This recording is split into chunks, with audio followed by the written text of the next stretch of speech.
तो परिणाम अप्रत्याशित हैं, अप्रत्याशित हर एक पार्टी के लिए। वो पार्टी जो विपक्ष में है, जो सत्ता बनाने की बात कर रहे थे, लेकिन परिणाम उनके लिए भी अप्रत्याशित है, क्योंकि अच्छे परिणाम उनके लिए आए।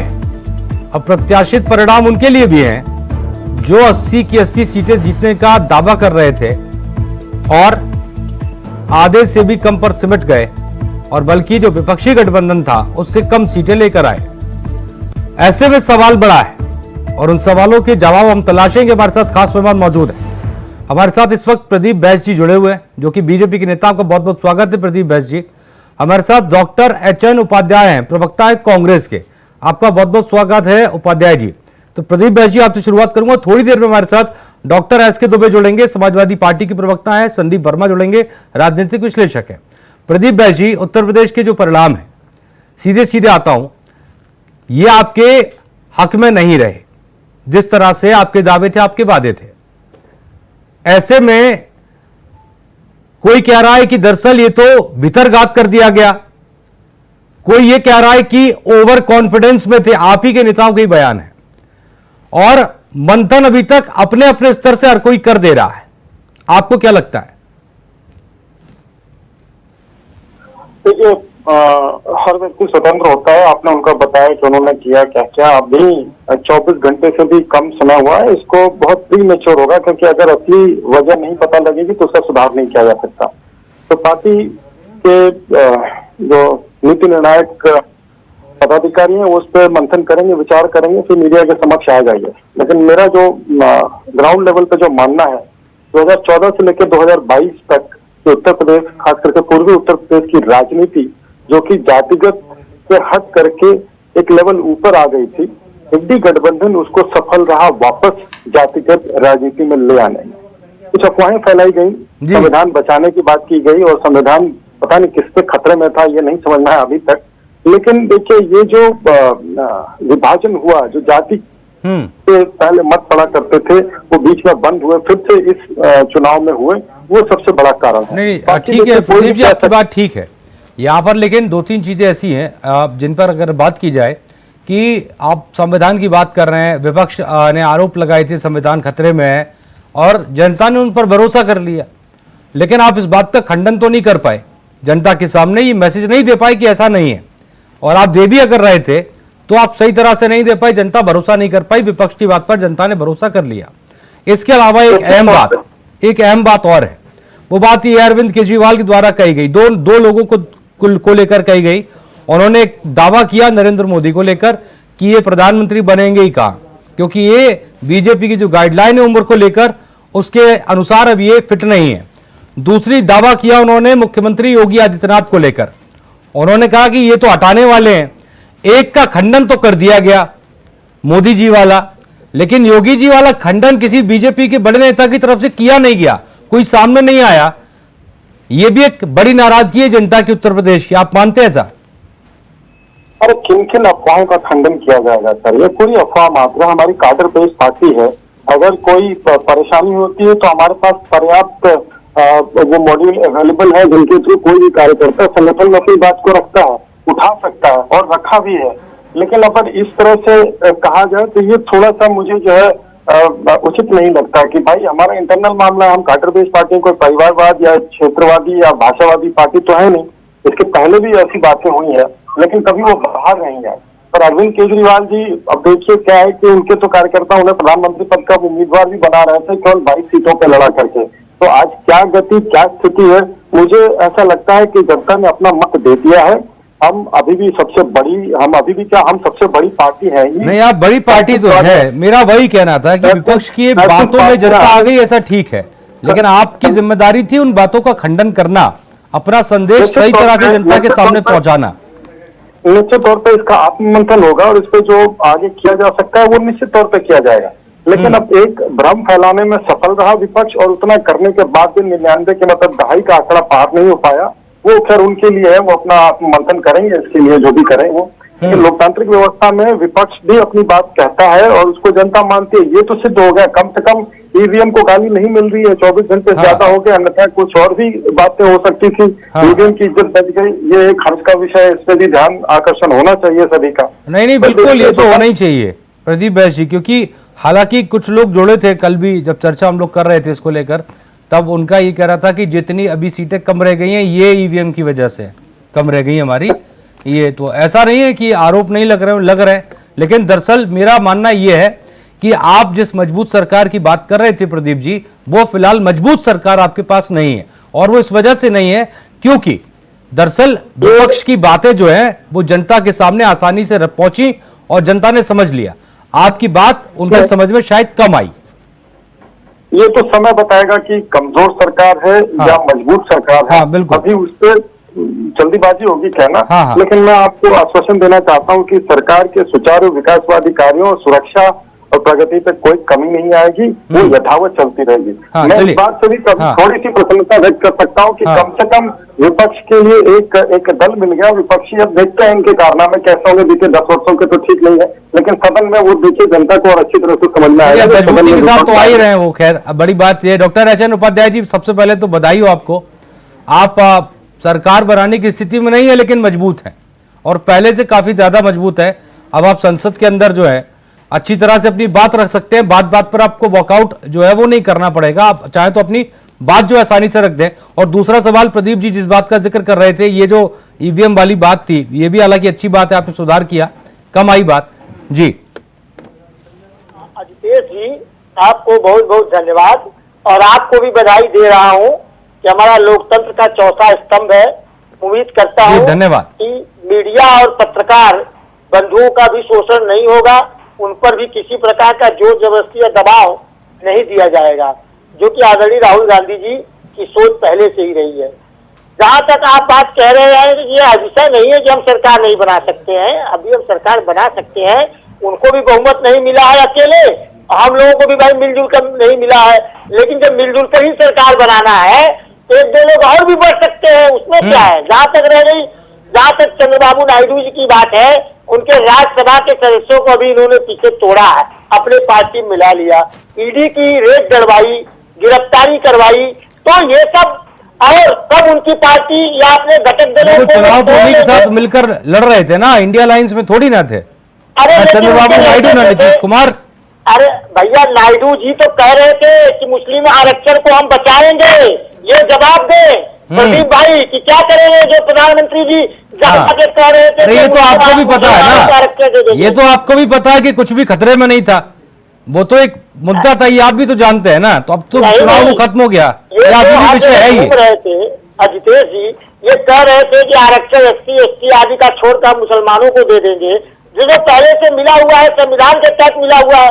दूसरी बात, आप बताइए, चंद्रबाबू नायडू जी तो अपने भाषण में घूम घूम कर कहे कि हम मुसलमानों के आरक्षण की रक्षा करेंगे, और उनको वोट भी सबको मिला। ये तो वही कहेंगे ना कि हम सरकार के साथ हैं ही, अब तो हम रक्षा कर ही लेंगे, और इस स्थिति में भी। अरे वो लोग मूल्यांकन कर रहे हैं, देखिए भैया, ये लोग अपनी सरकार क्या हुआ वहाँ शिवसेना, जो इनकी घटक दल थी, तोड़ दिए, पवार जी को तोड़ दिए, और कहाँ इन लोगों ने तोड़कर मिलाया अपने में, तो उन लोगों के साथ क्या नहीं हो सकता है। जबकि हमारे इंडिया गठबंधन के लोग विपक्ष को मौत देते हैं, क्षेत्रीय दलों को मौत देते हैं। अभी इनके अभी फिलहाल मेरा कहने का मतलब ये है उपाध्याय जी, अभी ध्यान दीजिए, एक सरकार अगर आप बना सकते बनाइए, अच्छी बात है, लेकिन कुल मिलाकर अच्छे मजबूती के साथ एक साथ मिलकर खड़े रहिए, जैसे चुनाव में खड़े रहिए, बड़ी बात है। आ रहा हूँ सर आपके पास, आ रहा हूँ सर, थोड़ा आगे चलना पड़ेगा। पार्टियों को समाप्त करना उनका उद्देश्य था, आज उन्हीं क्षेत्रीय पार्टियों ठीक है उपाध्याय जी, आ रहा हूँ सर, थोड़ा आगे बढ़ना पड़ेगा। हमारे साथ SK दुबे जी जुड़ गए, आपका बहुत बहुत स्वागत है दुबे जी। समाजवादी पार्टी के प्रवक्ता हैं, और संदीप वर्मा हमारे साथ जुड़ गए, राजनीतिक विश्लेषक हैं। आप दोनों लोग का बहुत बहुत स्वागत है। SK दुबे जी आपके पास आऊं उससे पहले जरा संदीप वर्मा जी जल्दी से थोड़ा सा उत्तर प्रदेश को लेकर विश्लेषण कर दीजिए। ये बीजेपी की चूक कहां से हो गई, और ये अयोध्या वाला भी एंगल समझा दीजिएगा। ये कहते थे जो राम को लाए हम उनको लाएंगे, और अयोध्या ही हार गए। थोड़ा सा एक बार कम समय में विश्लेषण कर दीजिएगा, फिर दुबे जी के पास चलूंगा। जी बिल्कुल, देखिए उपाध्याय जी को तो ब्रेकिंग न्यूज दे रहे हैं, आपको चलाना चाहिए कि सरकार बनाने जा रहे हैं, TDP को तोड़ रहे हैं, बाकी नायडू जी को तोड़ रहे हैं, JD को तोड़ रहे हैं, ये हम चला देंगे। प्रवक्ता है और दूसरी बात जो मैं बताना करना चाह रहा हूँ, देखिए ये जो उत्तर प्रदेश में हुआ है उसके पीछे आपको 2019 का चुनाव का एंगल समझना पड़ेगा। हाँ। कि जो बसपा था उसका जो वोट था वो शिफ्ट हुआ है सपा की तरफ, क्योंकि वहां पे लगा कि बसपा फाइट में नहीं है। जब आकाश आनंद बहुत मजबूती के साथ भाषण दे रहे थे और चुनाव को कवर कर रहे थे, तब उनको मायावती ने काफी जो है डांट फटकार लगा, उनको उस पद से भी हटा दिया। और उसके बाद जो बसपा में एक निराशा पैदा हुई, एक बहुत बड़ी निराशा पैदा हुई, और उस निराशा का वजह रहा है कि जो बसपा का कोर वोटर था वो सपा की तरफ चला गया, क्योंकि उसे लगा कि ये तो लड़ ही नहीं पा रहे हैं, तो कम से कम हमारी वोट तो खराब ना हो। हाँ। वो वोट सिर्फ सपा में हो गया, और इसी का कारण है कि यूपी में इस तरीके से इनको बहुत ज्यादा सीटें मिली हैं। अगर आप देखें पिछले चुनाव में 2019 के जो लोकसभा का हुआ था, 20 से 25 ऐसी सीटें जिनकी मार्जिन सिर्फ 5 से 10 हजार है। तो वो जो 5 से 10 हजार जो मार्जिन थी वो काफी कम थे।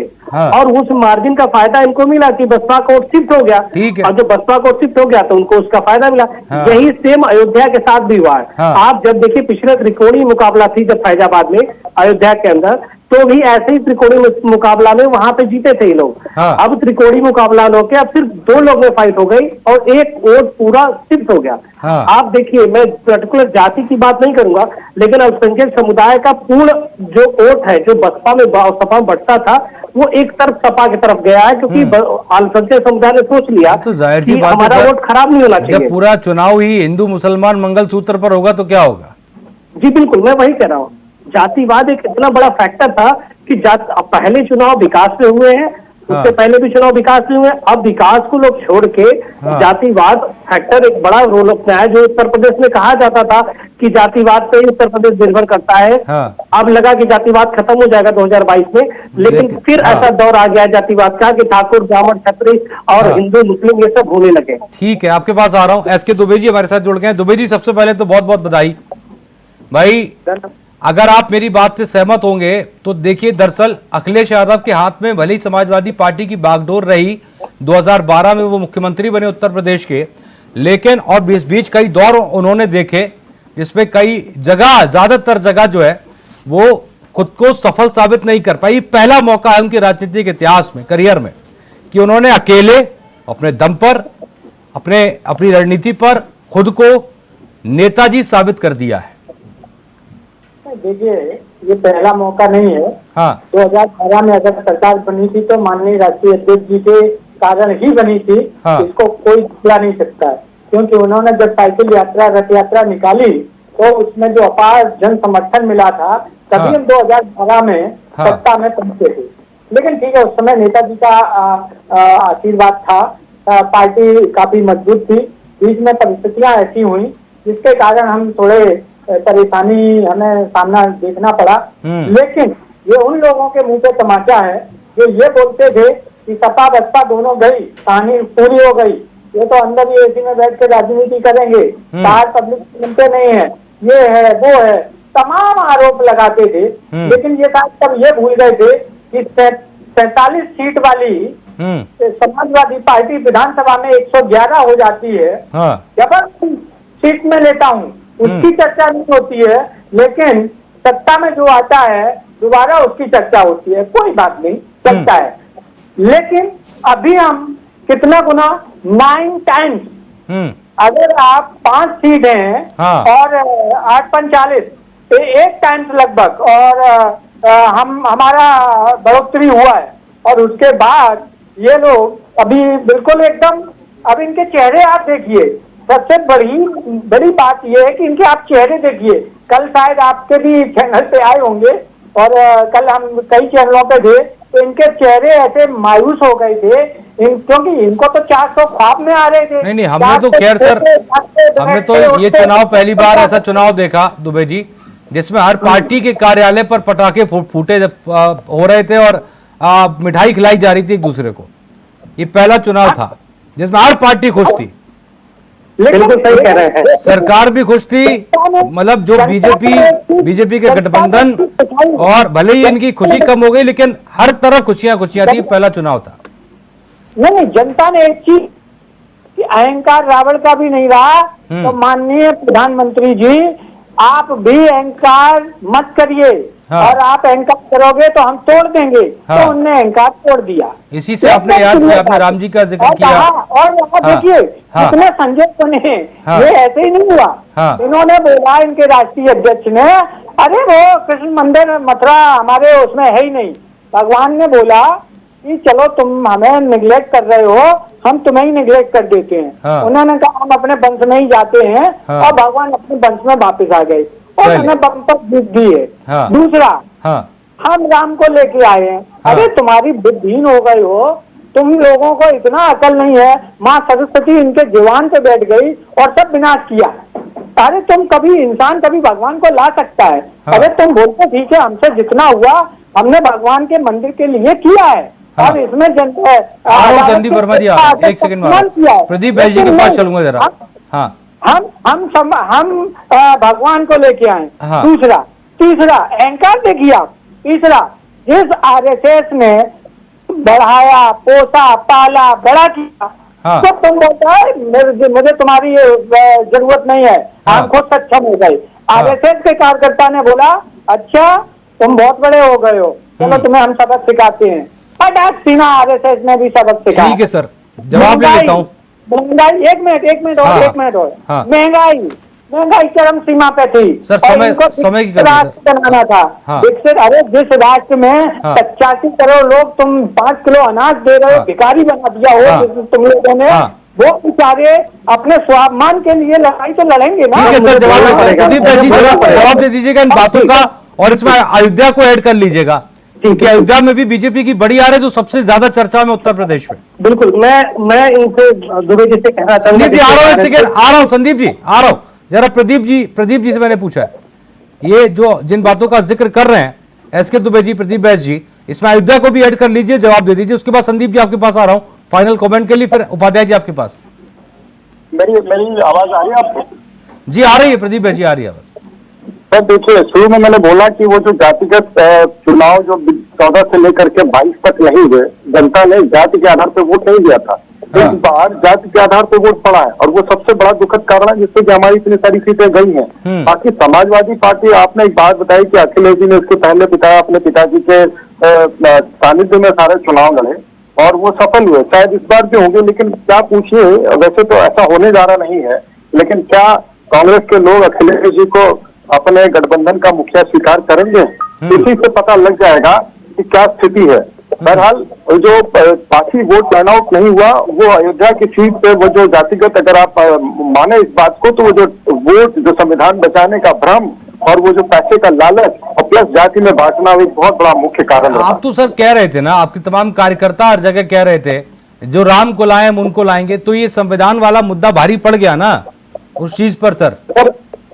सर देखिए, जाति के आधार पे जब भी वोट पड़े हैं उसका नुकसान अच्छी पार्टियों का होता ही है। हाँ। हमें जाति की जो हमने वो जो वादा को कम किया था, वो जो है आज वो फिर से वापस आ गया, और यही सबसे बड़ा कारण है अयोध्या की भी सीट का, अयोध्या जी की सीट के लिए। हाँ ठीक है, संदीप वर्मा जी ओवर टू यू। जी, तो दुबे जी की मैं बात को आगे बढ़ाते हुए एक बात कहना चाहता हूँ। दुबे जी देखिए, सपा को सब जानते हैं, उसके चरित्र को, और ऐसा आप मत कहिए, मंदिर अगर बनाने की इच्छा इतनी होती तो आप क्यों नहीं उस टाइम पे गए, कार सेवकों पर क्यों गोली चलवा दी आपने? तो ये सब चीजें आप मत बताइए कि ये सब चीजें डिबेट में डिस्कस किया जाए और आपके इतिहास को खंगाला जाए, तब आपको शर्मसार होना पड़ेगा। क्योंकि आपने जो काम किया है ना, वो सबको याद है और सबको पता है कि आपने क्या किया है। हिंदुओं के साथ जितना अत्याचार आपने किया है राम मंदिर मुद्दे को लेके, वो सबको पता है। दूसरी बात, देखिए राजनीति की बात है, आप खुशी मनाने की बात है, खुशी मनाना चाहिए, आपने मेहनत किया है, इससे बात करिए, अच्छा लगेगा भी। लेकिन अयोध्या के संदर्भ में मैं आपको बताना चाहूंगा कि वहां ये फैक्टर जरूर है, भाजपा को सीखने की जरूरत है वहां पे, कि जो कमियां रही हैं उसको सुधारने की जरूरत है। वहां बहुत सारे लोग नाराज थे, उस नाराज का फायदा इनको मिला था। किस बात को लेकर नाराज थे सर? वहां पे जो ग्राउंड रिपोर्टिंग जो मेरी रही, वहां पे जो समझा मैंने लोगों से, जो लोगों की जमीन टूटी, क्योंकि विकास होगा तो जाहिर सी बात है, मंदिर के बीच में बहुत सारे मकान, बहुत सारे घर आए हैं। हाँ। अब वहाँ के बहुत सारे लोग से ये भी बात है, बहुत सारे लोग से ये कहना था कि सर हमारी बेरोजगारी हमारे बढ़ गई है, जबकि वहाँ की स्थिति जाके देखिए, जमीन की कीमत 400 गुना ज्यादा हो गई है। ऐसा स्थिति है वहाँ पे, और बेरोजगारी तो वहाँ ना के बराबर हो रही, क्योंकि वहाँ पे रोजगार के अवसर बहुत ज्यादा खुल रहे हैं। लेकिन ये दोनों बराबर की बात थी। वहां पे जो मार्जिन है बहुत बड़ा मार्जिन नहीं है, कि चलिए 1 लाख 1.5 लाख 10-20 50 25,000 का मार्जिन है, वो मार्जिन मान सकते हैं कि जातिवाद फैक्टर एक है जो रोल अपनाया है, लेकिन सिर्फ कहें कि सिर्फ हिंदुत्व को लेके इससे वजह से ऐसा हुआ या राम को लेकर ऐसा हुआ, तो ऐसा मैं नहीं कह सकता ना, ऐसा मानना चाहिए क्योंकि जातिवाद एक फैक्टर रोल वहां प्ले किया था और थोड़ा सा लोग जो दुखी थे परेशान थे, हाँ। उसका कन्वर्जन सपा को उसका फायदा मिला और उसका फायदा भी उठाया सपा ने। हाँ ठीक है उपाध्याय जी, अब जवाब दे सकते हैं आप। ऐसा है अजितेश जी, पहली बात तो ये जवाब दूंगा, संदीप जी जो कह रहे थे तोड़ फोड़ कर, हम तोड़ फोड़ कर सरकार बनाने वाले नहीं है, न किसी प्रकार का ऑपरेशन करने वाले हैं। ये है कि जो घटक दल अपनी सुरक्षा चाहते हैं, जो एनडीए में सोचेंगे कि हमारी सरकार अगर समर्थन देते हैं तो कुछ महीने बाद हमारे ही लोगों को तोड़ लेंगे, वो खुद अगर आएंगे तो हम उनका स्वागत करेंगे। और दूसरी बात जो इन्होंने कहा हमारे भाई साहब की, जो है जातिवाद, आप बताइए, कोई भी वाद हानिकारक होता है देश के लिए, चाहे धर्मवाद हो चाहे जातिवाद हो। जब इन्होंने हमारे यहाँ धर्म हानिकारक का नारा लगाया, आप नंबर आएगा तब बात करिए। समाजवाद हानिकारक है, जवाब दीजिए। समाजवाद हानिकारक है, समाजवाद हानिकारक है, समाजवाद हानिकारक है, बताइए विजय जी बैठे हैं यहाँ पे, समाजवाद हानिकारक है तो फिर कांग्रेस पार्टी की समाजवाद हानिकारक है, आपने जवाब दिया पहले, समाजवाद हानिकारक है नहीं है, समाजवाद हानिकारक है नहीं है, इन्होंने समाजवाद हानिकारक है, आप समाजवाद हानिकारक है, जब बात चुनाव हार रहे हैं तो कह रहे हैं जातिवाद आदि है, जातिवाद आदि नहीं है। आपने विकास नहीं किया, आपने रोजगार नहीं दिया, आपने युवाओं को ठगा अग्निवीर के नाम पर, आपने महिलाओं का सम्मान नहीं किया, आपने जो है गरीबों का नहीं, किसानों पर आपने गोलियां चलवाई, उनके विरुद्ध कानून बनवाया, उन पर गाड़ी चलाने वालों को आपने पोषित किया, पाया। इन सब तो हार गए ना।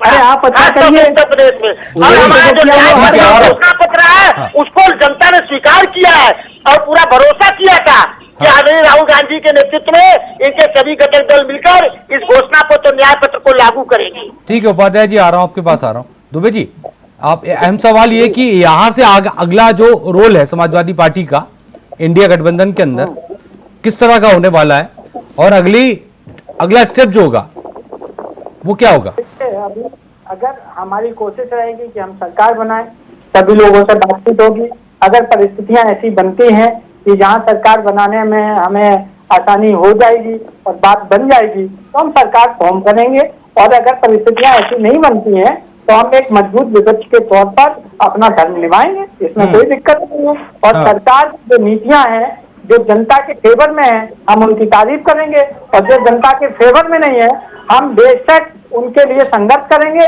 और जनता के हितों के लिए सरकार से दबाव डाल के उनसे काम करवाएंगे ताकि जनता को राहत मिल सके।